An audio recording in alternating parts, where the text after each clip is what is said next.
Historia de la filosofía, por Franco Restaino, volumen 4, 201, parte octava. La filosofía contemporánea, tomo 2, capítulo 12, filosofía analítica y post-analítica. Quine, Davidson, Dumet, Rorty, 1065. Davidson y Dumet. ¿Existe el lenguaje? Donald Davidson en los Estados Unidos y Michel Dumet en Inglaterra, Oxford, son indudablemente los máximos representantes de la filosofía analítica de los años 20. Davidson, muy influyente en Inglaterra, además de en América, es autor, desde mediados los años 60, solamente de artículos, que ha recogido recientemente en 2 volúmenes con el título Essays on Actions and Events, Oxford, 1980, y Inquiries into Truth and Interpretation, Oxford, 1984. El segundo volumen tiene la significativa dedicatoria To W. B. Quine, without whom not. A Quine, sin el cual no. Presumiblemente, sin el cual no habría podido hacer lo que ha hecho. Sobre estos volúmenes se ha organizado un congreso ya famoso y que ha dado origen a unos preciosos volúmenes con decenas de intervenciones críticas sobre distintos aspectos del pensamiento de Davidson. Ha aparecido recientemente una útil monografía, Ramberg, 1989. Dumet es un autor mucho más productivo. Se ha ocupado desde los años 50 en adelante de la filosofía de la matemática y de la lógica de los procedimientos de voto político, de lógica de los juegos de cartas y los tarot. Ha estudiado en particular los italianos. Debe sobre todo su fama filosófica a 2 gruesos volúmenes sobre Frege y a una colección de ensayos. El primero, Frege, Philosophy of Language, de 1973. El segundo, The Interpretation of Frege's Philosophy, de 1981.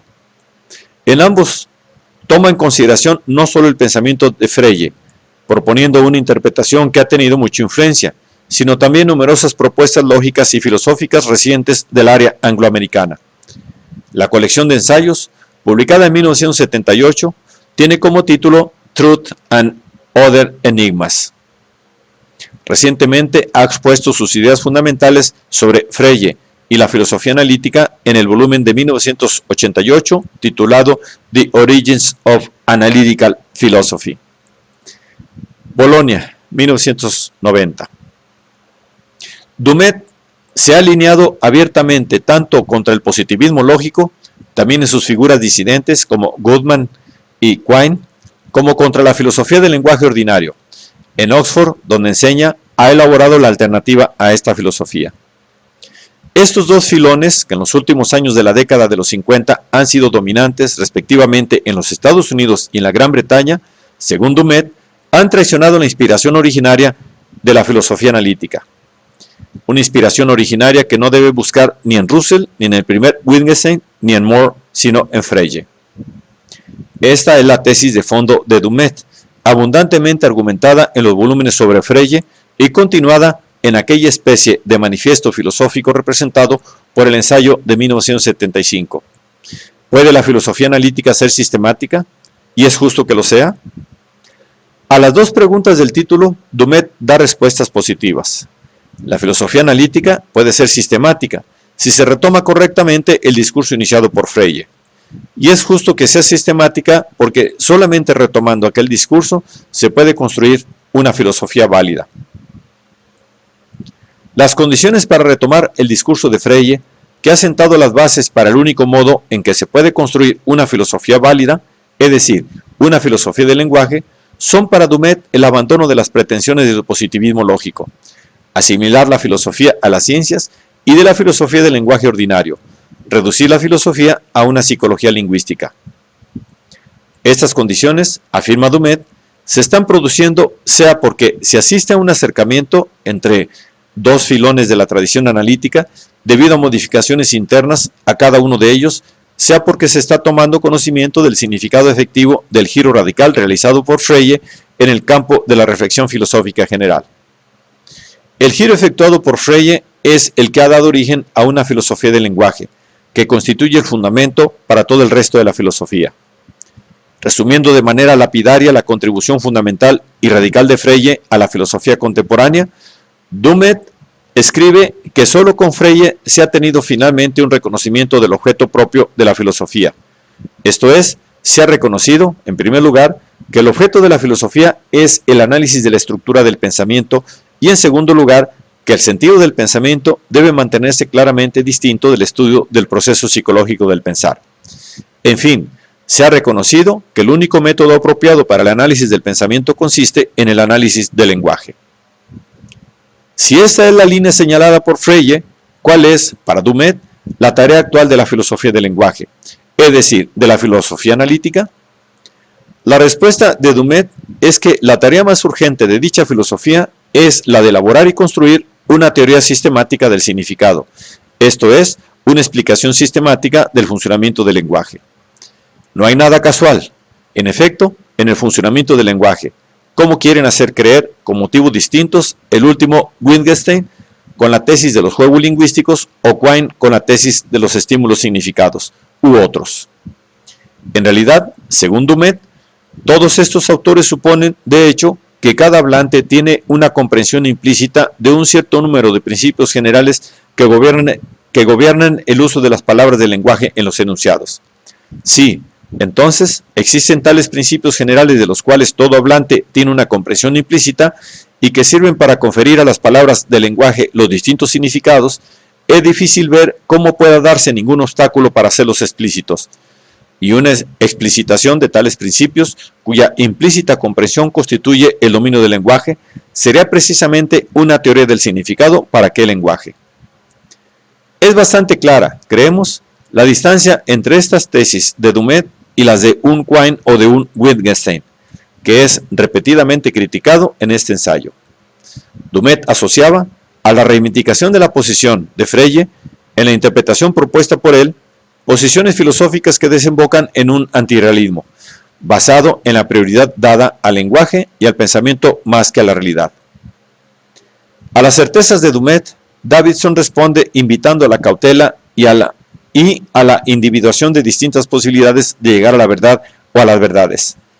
Davidson había seguido revisando conceptos clave del filón positivístico lógico y en 1974 había publicado un ensayo ya clásico, On the Theory of a Conceptual Scheme, en el cual había demolido este otro mito del positivismo lógico, el esquema conceptual en cuanto diferente de sus contenidos que hemos encontrado operando aún en las argumentaciones quinianas sobre la indeterminación de la tradición.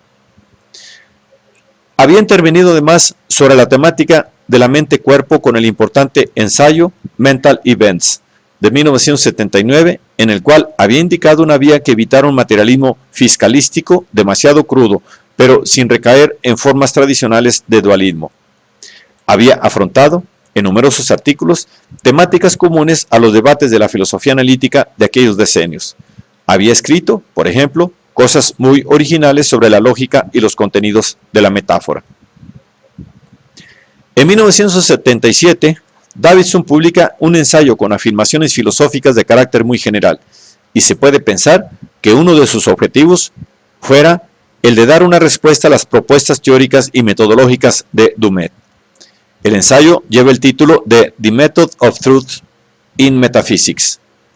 Davidson acentúa los intereses semántico-pragmáticos presentes en la producción de Quine, el cual, como se ha dicho, se vincula como su continuador original. Estos intereses, sin embargo, se han desplazado del campo de los lenguajes formalizados, matemáticas y ciencias, al de los lenguajes naturales, las lenguas habladas. La crítica de Dummett aparece con bastante evidencia en las líneas del siguiente pasaje. Al compartir un lenguaje, en cualquier sentido que éste sea exigido para la comunicación, nosotros compartimos un cuadro del mundo que, en sus aspectos generales, debe ser verdadero. De esto se sigue que al convertir en manifiesto los aspectos generales de nuestro lenguaje, convertimos también en manifiesto los aspectos generales de la realidad. Una manera de repasar la metafísica es, pues, estudiar la estructura general de nuestro lenguaje. Esto no es, como en cambio sostenía Dummett, naturalmente, el único método verdadero de la metafísica.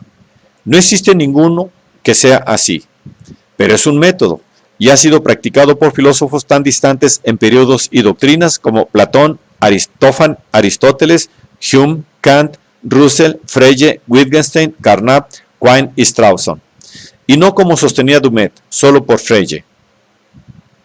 Davidson, dentro de este cuadro filosófico general sobre la relación lenguaje-hablantes-realidad, indica la diferencia entre la tarea de la filosofía del lenguaje o semántica y la de las ciencias. El estudio de qué enunciados son verdaderos es en general el trabajo de las distintas ciencias, pero el estudio de las condiciones de verdad constituye la provincia de la semántica. Dicha provincia, que da lugar, en efecto, a la filosofía del lenguaje con sus corolarios pragmáticos, es la frecuentada por Davidson, el cual afirma la necesidad de inspirarse no solo en Frege, que tiene sus límites, sino también en Quine y en Tarski.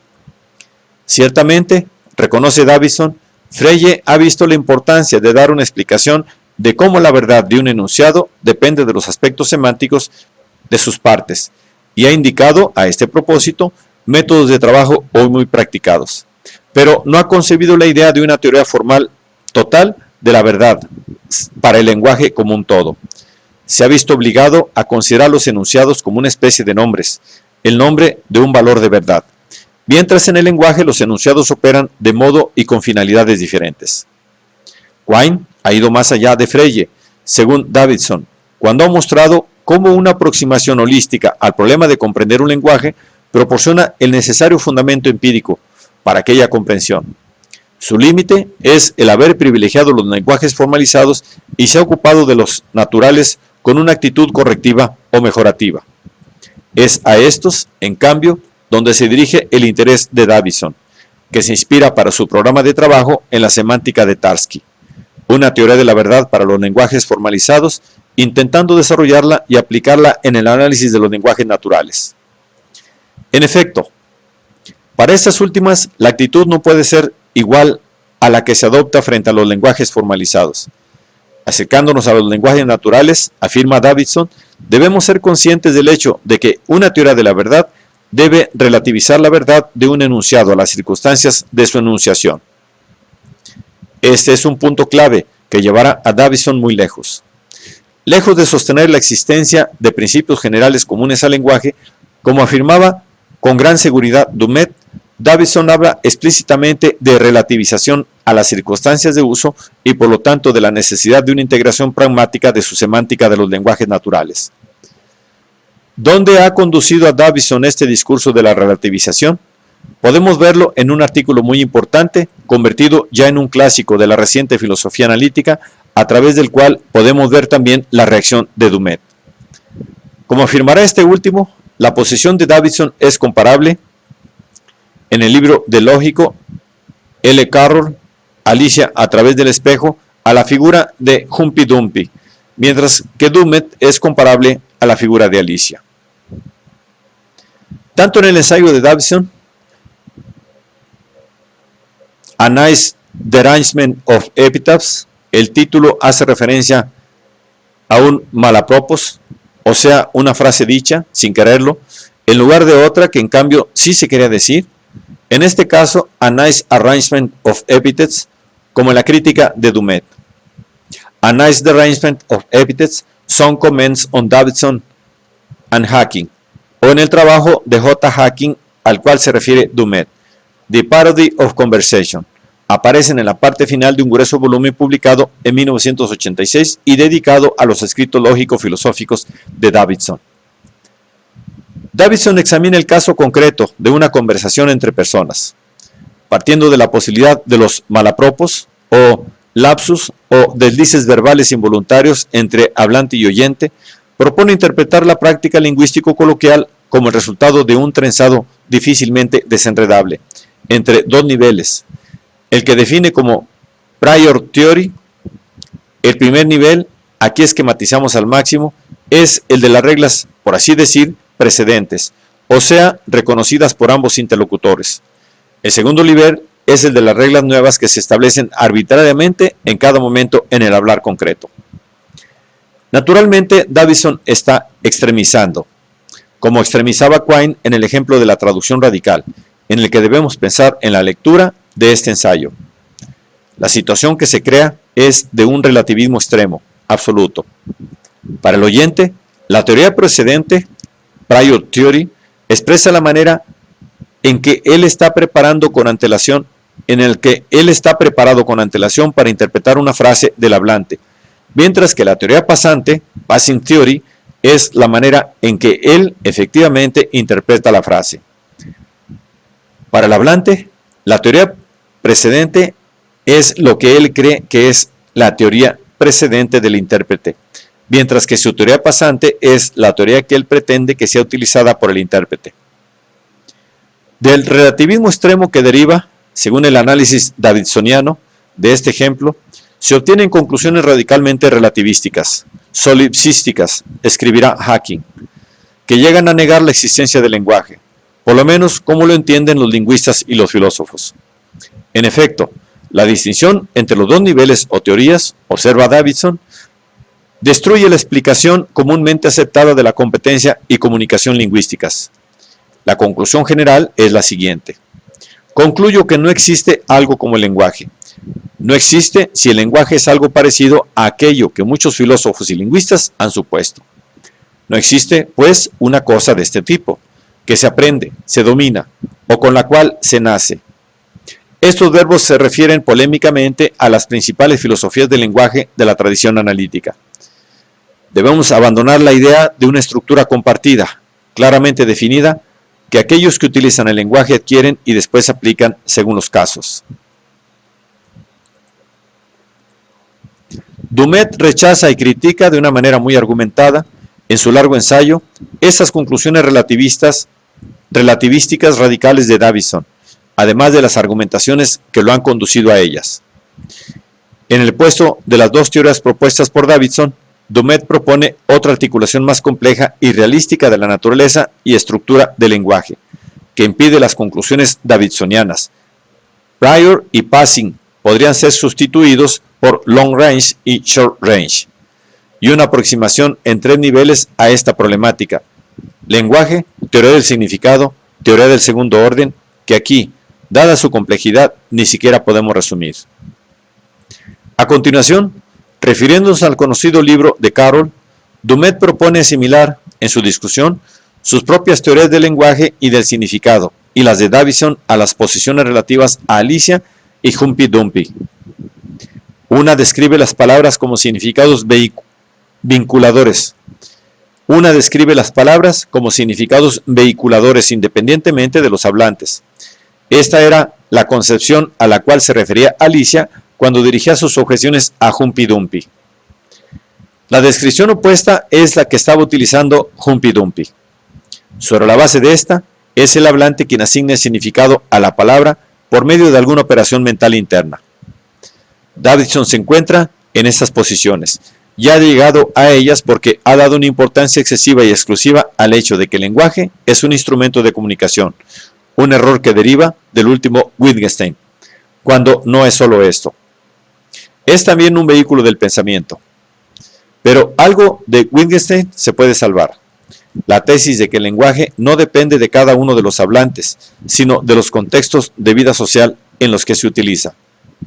La concepción que yo opongo a la de Davidson es, por lo tanto, una adaptación de la descripción de Alicia, según la cual las palabras poseen significado en sí mismas, independientemente de los hablantes.